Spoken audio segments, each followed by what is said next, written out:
ಗಂಗಾತರಂಗರಮಣೀಯ ಜಟಾಕಲಾಪಂ ಗೌರಿ ನಿರಂತರ ವಿಭೂಷಿತ ವಾಮ ಭಾಗಂ ನಾರಾಯಣ ಪ್ರಿಯಮನಂಗಮದಾಪಹಾರಂ ವಾರಾಣಸಿ ಪುರಪತಿಂ ಭಜ ವಿಶ್ವನಾಥಂ. ನಮಸ್ಕಾರ ವೀಕ್ಷಕರೇ, ನೀವು ನೋಡ್ತಾ ಇದ್ದೀರಾ ಜ್ಞಾನಚಕ್ಷು. ನಾನು ರಾಘವೇಂದ್ರ.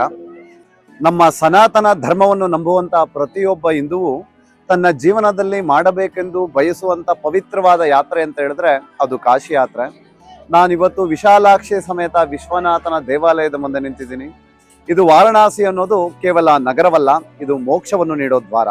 ಯಾಕೆ ಅಂತ ಹೇಳಿದ್ರೆ ನಮ್ಮ ಪುರಾಣದಲ್ಲಿ ನಮಗೆ ತಿಳಿಸಿದರೆ ಅಯೋಧ್ಯ ಮಥುರಾ ಮಾಯ ಕಾಶಿ ಕಾಂಚಿ ಅವಾಂತಿಕ ಪೂರಿ ದ್ವಾರವತಿ ಚೈವ ಸಪ್ತೈತೈ ಮೋಕ್ಷದಾಯಕ ಅಂತ ಹೇಳಿದ್ದಾರೆ. ಹಾಗಂದ್ರೆ ನಮ್ಮ ಭಾರತದಲ್ಲಿ 7 ಮೋಕ್ಷವನ್ನು ನೀಡೋ ದ್ವಾರಗಳಿದೆ. ಅದರಲ್ಲಿ ಪ್ರಮುಖವಾಗಿರ್ತಕ್ಕಂಥದ್ದು ನಮ್ಮ ಕಾಶಿ ಅಂತ ಹೇಳ್ತೀವಿ. ಈ ಕಾಶಿಯಲ್ಲಿ ಹರಿತಾ ಇರ್ತಕ್ಕಂಥ ಗಂಗಾ ನದಿಯ ಒಂದೊಂದು ತರಂಗವು ಕೂಡ ಭಕ್ತಿಯನ್ನ ಸಾರುತ್ತೆ. ಹಾಗೆ ಇಲ್ಲಿರ್ತಕ್ಕಂಥ ಎಲ್ಲ ಘಟ್ಟಗಳಲ್ಲೂ ಕೂಡ ಆತ್ಮಕ್ಕೆ ಶಾಂತಿಯನ್ನ ನೀಡುತ್ತೆ.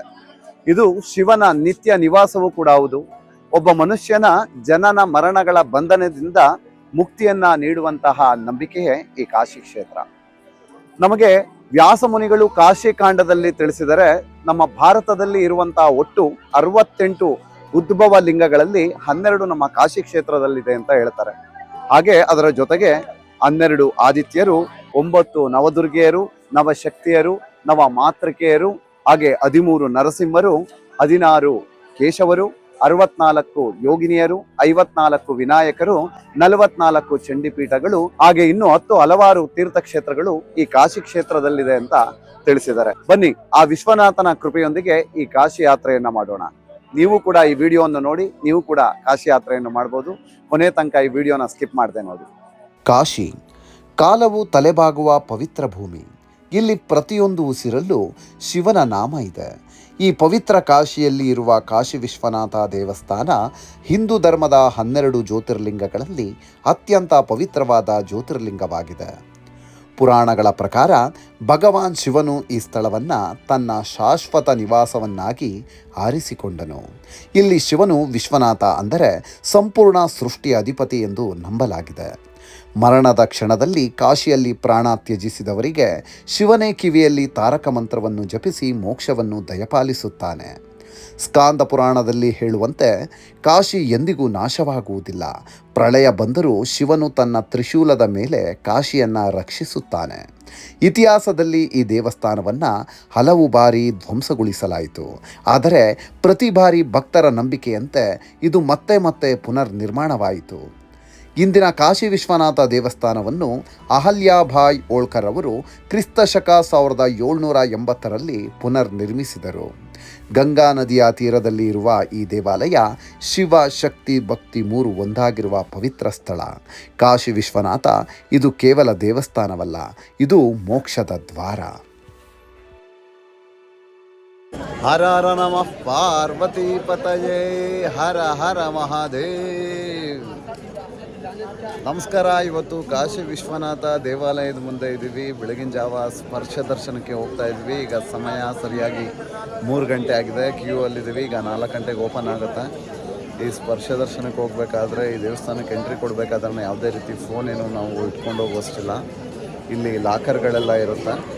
ಹೂ ಅಂಗಡಿಗಳಲ್ಲಿ ನಾವು ಹೂ ತೊಗೊಂಡ್ರೆ ಸಾಕು, ಅವರು ಲಾಕರ್ ಕೊಡ್ತಾರೆ. ಅಲ್ಲಿ ನಮ್ಮ ಫೋನ್ ಹಾಗೆ ಏನು ವಾಲೆಟ್ಸ್ ಇರುತ್ತೆ ಅದನ್ನೆಲ್ಲ ಇಟ್ಟು ಹೋಗ್ಬೋದು. ಮತ್ತೆ ಬಂದು ಕಲೆಕ್ಟ್ ಮಾಡ್ಕೊಂಡು ಹೋಗೋದು. ಇದು ಗೌದುಳಿಯಾ ಸರ್ಕಲ್ ಅಂತ ಮೇನ್ ಸರ್ಕಲ್. ಇದು ನೋಡಿ, ಇದು ದರ್ಶನಕ್ಕೋಸ್ಕರ ಇದು ಮಾಡಿರೋ ಗೇಟ್. ಇದು 1 ಕಿಲೋಮೀಟರ್ ಕ್ಯೂ ಇರುತ್ತಂತೆ ಇಲ್ಲಿ. ಈ ಬ್ಯಾರಿಗೇಡ್ ಪಕ್ಕ ನೋ ಎಂಟ್ರಿ ರೋಡ್. ಇಲ್ಲಿ ಏನು ಗಾಡಿ ಏನು ಓಡಾಡಲ್ಲ. ನಾವು ರಾತ್ರಿ ಆಗಿರೋದ್ರಿಂದ ಹೋಗ್ತಾ ಇದೀವಿ ಅಷ್ಟೇ.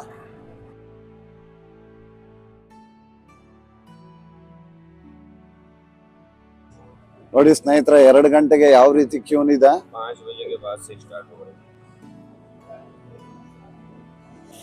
ಇದೇ ನೋಡಿ ಕಾಶಿ ವಿಶ್ವನಾಥ ಟೆಂಪಲ್.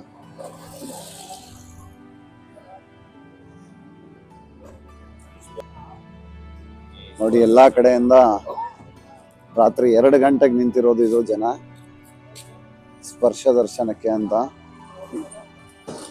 ಇದು ಸ್ಪರ್ಶ ದರ್ಶನಕ್ಕೆ ಅಂತ ಬೆಳಗಿನ ಜಾವ 2 ಗಂಟೆಗೆ ಕ್ಯೂ ಇರೋದು. ಇಲ್ಲಿಂದ ನಮ್ಗೆ ಯಾವುದೇ ರೀತಿ ಫೋನ್ ಏನೋ ತಗೊಂಡು ಹೋಗುವಷ್ಟಿಲ್ಲ. ಹಾಗಾಗಿ ಈ ತರ ಈ ಹೂವು ಹಣ್ಣು ಎಲ್ಲ ಏನ್ ಮಾರ್ತಾ ಇರ್ತಾರೆ, ಇಲ್ಲಿ ಲಾಕರ್ ಇರುತ್ತೆ. ನಾವಿಲ್ಲಿ ಎಲ್ಲ ಇಲ್ಲೇ ಇಟ್ಟು ಹೋಗ್ಬೇಕು ಲಾಕರ್ ಅಲ್ಲಿ. ಆಮೇಲೆ ದರ್ಶನ ಆದ್ಮೇಲೆ ಬಂದು ನಿಮ್ ಫೋನ್ ಎಲ್ಲ ಕಲೆಕ್ಟ್ ಮಾಡ್ಕೋಬೇಕಾಗುತ್ತೆ.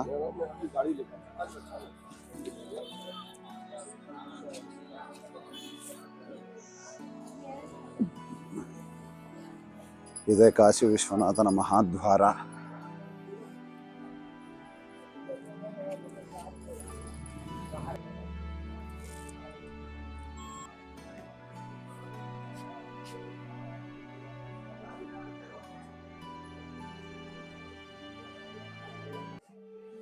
Shri Kashi Vishwanatha temple trust help centre. Ticket ತಗೊಂಡ್ರೆ ಸ್ಪರ್ಶ ದರ್ಶನಕ್ಕೆ 300 ರೂಪಾಯಿ ಪರ್ ಹೆಡ್. ಈ ರೀತಿ ಟಿಕೆಟ್ ಕೊಡ್ತಾರೆ. ಹಾಗೆ ಒಂದೊಂದು ಪ್ರಸಾದ ಕೊಡ್ತಾರೆ. ಈ ರೀತಿ ಈ ಟಿಕೆಟ್ನ ತಗೊಂಡು ಇಲ್ಲಿ ಎಲ್ಲ ಯಾವ ರೀತಿ ಕ್ಯೂ ಅಲ್ಲಿ ನಿಂತಿದ್ರು ಅದೇ ರೀತಿ ನಾವು ನಿಂತ್ಕೋಬೇಕಾಗುತ್ತೆ. ಬನ್ನಿ ದರ್ಶನ ಮಾಡ್ಕೊಂಬರೋಣ. ಬಟ್ ಇಲ್ಲೇ ನಮಗೆ ಫೋನ್ ಲಾಸ್ಟ್ ಅನ್ಕೋತೀನಿ. ಇನ್ನು ಲಾಕರಲ್ಲಿ ಇಡ್ಬೇಕು ನಮ್ಮ ಫೋನ್. ಇದು ನೋಡಿ ಸ್ನೇಹಿತರೆ, ಇಲ್ಲಿ ಈ ರೀತಿ ಪೂಜೆ ಬುಟ್ಟಿ ತೊಗೊಂಡ್ರೆ ಈ ಥರ ಲಾಕರ್ ಕೊಡ್ತಾರೆ. ಈ ಲಾಕರ್ಗೆ ನಿಮ್ಮ ಹತ್ರನೇ ತೊಗೊಂಡು ಹೋಗೋದು. ಲಾಕರ್ಗೆ ಯಾವುದೇ ರೀತಿ ಪೇ ಮಾಡೋದೇನು ಇರಲ್ಲ. ಈ ರೀತಿ ಪೂಜೆ ಬುಟ್ಟಿ ತೊಗೊಂಡೋದ್ರೆ ಸಾಕು. ಚಪ್ಪಲ್, ಮೊಬೈಲ್ ಎಲ್ಲ ಬಿಟ್ಟು ಹೋಗ್ಬೇಕು. ಓಕೆ ಭಯ ಬಾದ್ಮೇ ನಮ್ಮ ಫೋನ್ಸ್ ಎಲ್ಲ ಈಗ ಲಾಕರಲ್ಲಿಟ್ಟು ಈಗ ಕಾಶಿ ವಿಶ್ವನಾಥನ ಸ್ಪರ್ಶ ದರ್ಶನಕ್ಕೆ ಅಂತ ಹೋಗ್ತಾ ಇದ್ದೀವಿ. ಪ್ರಾಚೀನ ಕಾಲದಿಂದಲೂ ಕಾಶಿ ವಿಶ್ವನಾಥ ದೇವಸ್ಥಾನದಲ್ಲಿ ಭಕ್ತರು ಲಿಂಗವನ್ನು ನೇರವಾಗಿ ಸ್ಪರ್ಶಿಸಿ ಪೂಜೆ ಸಲ್ಲಿಸುವ ಪರಂಪರೆ ಇತ್ತು. ವೇದಕಾಲ ಮತ್ತು ಪುರಾಣ ಯುಗದಲ್ಲಿ ಕಾಶಿ ಒಂದು ತಪಸ್ಸು ಮತ್ತು ಜ್ಞಾನ ಕೇಂದ್ರವಾಗಿತ್ತು. ಆ ಕಾಲದಲ್ಲಿ ದೇವಾಲಯಗಳಲ್ಲಿ ಶಿವಲಿಂಗವನ್ನು ಸ್ಪರ್ಶಿಸಿ ಅಭಿಷೇಕ ಮಾಡುವ ಹಕ್ಕು ಭಕ್ತರಿಗೆ ಸಹಜವಾಗಿತ್ತು.